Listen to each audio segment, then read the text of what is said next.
ஆச்சரியமா இருந்தது. திடீர்னு கீபோர்டு வாசிக்கிறாங்க, திடீர்னு வயலின் வாசிக்கிறாங்க, திடீர்னு வந்து is doing a martial art. அப்புறம் ஒரு பொண்ணு வந்து I don't remember her name, dance ஆடிட்டு she was drawing something.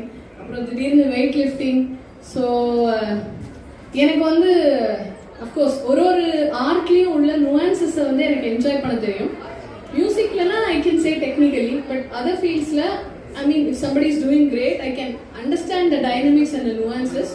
So first of all எல்லா பார்ட்டிசிபென்ட்ஸுக்கும், அவங்க அப்பா அம்மாவுக்கும், அவங்களை ட்ரெயின் பண்ண டீச்சர்ஸ்க்கும் ஒரு பெரிய கைத்தறல் கொடுத்துருவேன். So I know the time, energy involve and the effort and the presentation, அதுவே வந்து ரொம்ப பெரிய விஷயம். அண்ட் முக்கியமாக யாழினிக்கு வந்து என்னுடைய வாழ்த்துக்கள். இவ்வளோ பெரிய ஒரு எஃபர்ட் எடுத்து இந்த மாதிரி வந்து வேண்டிய ஒரு நல்ல ஒரு விஷயம். So give it up for her. ரொம்ப நல்லா இருந்தது. அடுத்து பண்ண போகிறவங்க எல்லாருக்கும் வாழ்த்துக்கள். எனக்கு சாரி